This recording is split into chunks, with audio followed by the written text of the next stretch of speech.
Okay, so let's try an example of a more general region. So here I want to integrate over some region D, some function of x and y, d area, right? You guys are all with that? Specifically here, my function of x and y is x plus 2y. So I'm looking for the area under this plane, right? Over top of this region D. And they tell me that D is a region bounded by y is 2x squared and y is 1 plus x squared. Is all with that? So first things first, and I would recommend this in the case of non-rectangles. Spend a second and draw out what the heck they're talking about. So what's the region D that I'm talking about here? That'd be a rectangular bound, right? Oh, no.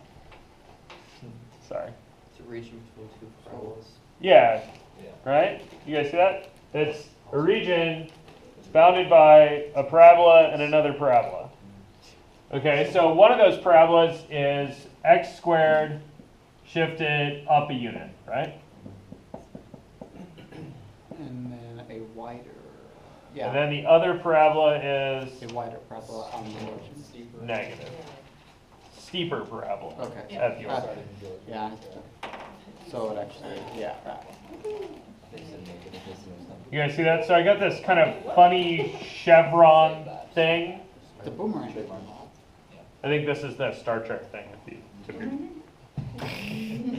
Right? It's a boomerang. Cool. Okay, so that's your region.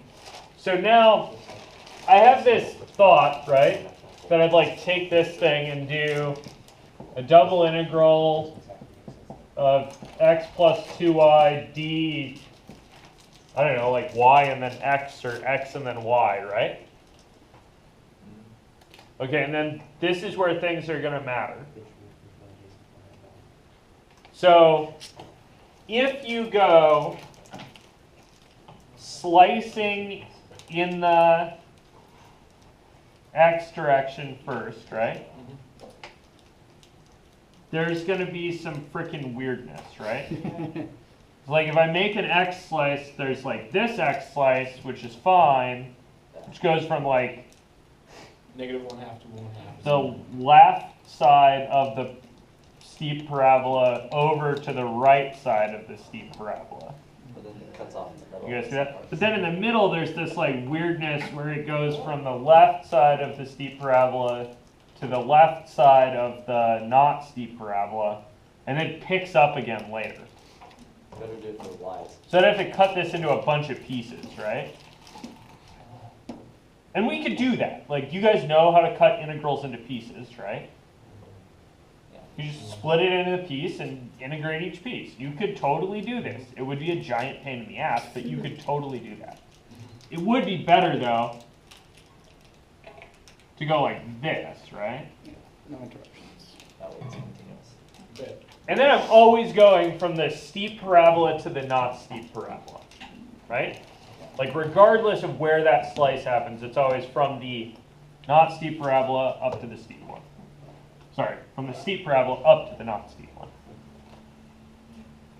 Okay, so my question then is, which variable am I getting rid of first? What am I talking about varying between the not steep parabola and the steep parabola? Distance of x. So that Yeah, I'm talking about the y's varying, right? You guys see that? Yes. So I'm integrating out the y's.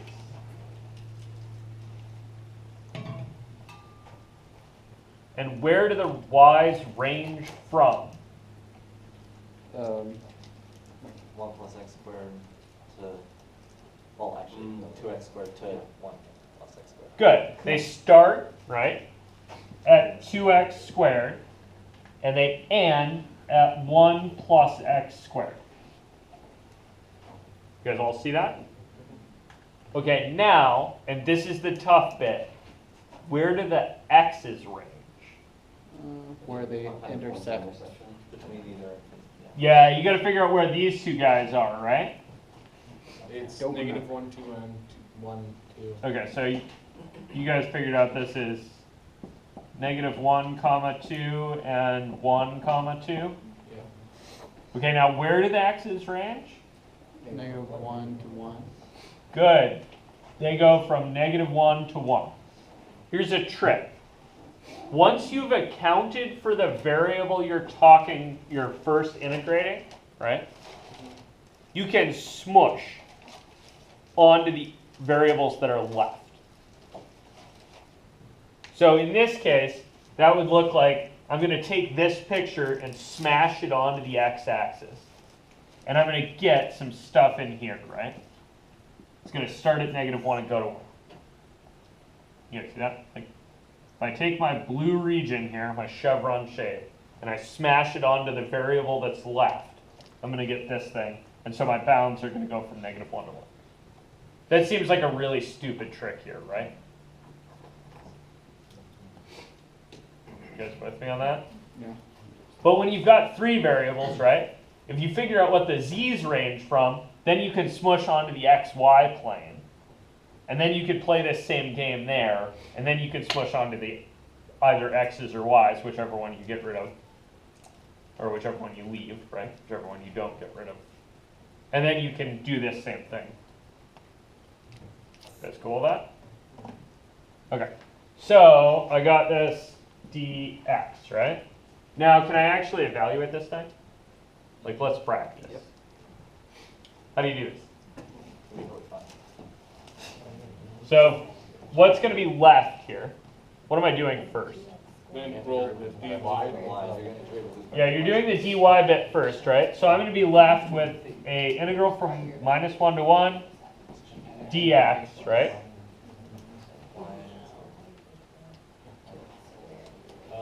And now what do you get?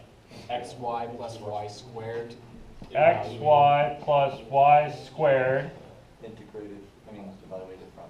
evaluated from 2x squared to 1 plus x squared.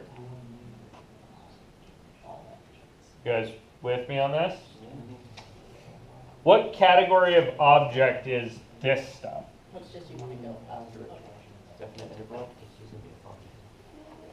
Yeah, it's a function It's of a x. redistribution of Yeah, this is a function of x.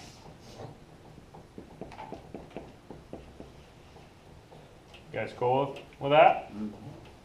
Then, once I do this whole deal, what category of object should that be? number. Yeah, that damn well better be a number, right? Because it should be the area under the curve you started, or the volume under the curve you started with, right? Over this region. What it represents, the volume. Yeah. So this is a number that really reps a volume, right? You guys cool with that? Wait, It bears checking, right? I thought it was an area since it's only in 2 dimensions, not 3. I'm integrating, right, a height, d area. So I'm taking little heights and I'm taking little areas and multiplying by their heights. So I'm getting a volume. Does this thing go in a circle and I'm not seeing it? No, there's no revolution. There's this shape, right, and some plane over the top of it. That's the base. Right, this is the base. And then there's some Oh. plane over the top, and I'm getting the volume of that shape. Okay. You guys cool with that? Okay. The reason I'm checking this, right, is that I want you guys to think about, once you evaluate, are there still going to be y's left in here? No. There better not be, right? Because you just integrated dy, so there shouldn't be any y's left. Once you integrate dx, there shouldn't be any x's left. You should be at a number. When you guys are doing the ones with 3 variables, it bears checking, like, once I do this integral, are those values going to be gone? Once I do this integral, are those variables going to be gone? Once I do this integral, am I going to have a number? Cool? Because you can waste a lot of time fiddling with one of these and end up with some, like, a y you forgot to get rid of. Or if you set your bounds up wrong, like backwards, right, you'll get x's left. That'll be a dead clue that you screwed something up. Okay, so evaluate, you get the integral from -1 to 1 of That. Why don't you just skip to what I got at the end? x times 1 plus x squared. I kind of want to do part of this at least. Okay. So the part of this I want to do is just like be careful with your parentheses. Mm-hmm. Right? You're subtracting all of this crap evaluated at 2x squared. So you should have a Well, 2x. you forgot the plus y squared on the first one. Oh shit, I did. See? That's why you have to be careful. So you got x times this thing plus 1 plus x squared minus all of this thing evaluated at 2x squared. You should get 2x cubed plus 4x to the fourth. Mm-hmm. And then we're dxing this, right? Mm-hmm. And then you could do a little arithmetic and do some calc 2, and you get to Ben. 1 plus x plus 2x squared Oh, might. wait, sorry. You're doing the algebra. Yeah, I'm doing Okay. So I'm integrating from -1 to 1, 1 plus, plus x plus 2x squared minus x cubed minus 3x to the fourth. okay, And Cool. then 2dx. and then I'm dx. Cool. Very good. This is up to, obviously, algebra error. Mm-hmm. Okay. And then what do? Great. Integrate all this crap. So you get the integral for, or not the integral, right? Because we're actually integrating. So you get x plus x squared over 2 plus 2/3. 2/3 x cubed minus x to the fourth over 4 minus 3/5 x to the fifth. And you're evaluating from -1 to 1. -1 to 1. And so out of all of this jazz, you get some freaking number.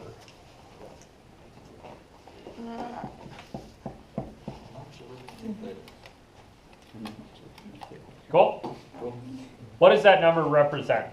The volume of the underneath of that plane. Yeah, so the volume over the top of this thing, underneath the plane, x plus 2y, with what caveat? What was that absolute area thing? Within the bounds. Is that what we're talking about? So I said under the plane, over the region D. Okay. Good. And we keep saying volume, right? But this is signed volume. Oh, Right. right. Sorry. So that if it was negative, right. You guys see that? So it is possible to end up with a negative number here. That negative number would mean there's more area below the xy plane than there is above it. You guys see that? Cool. Questions, Steels? Okay. How could you figure out whether the signedness was mattering?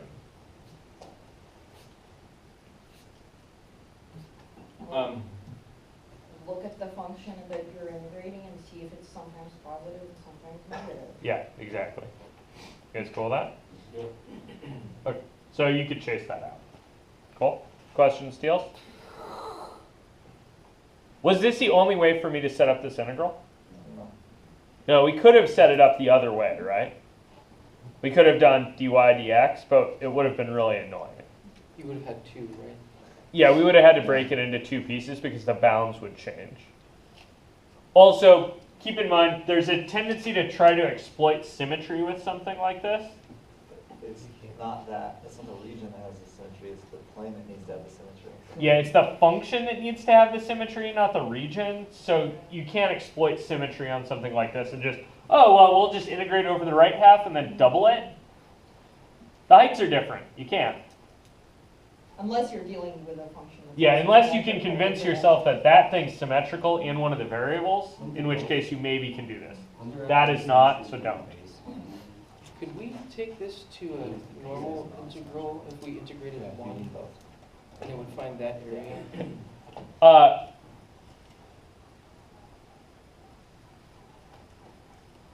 hang on.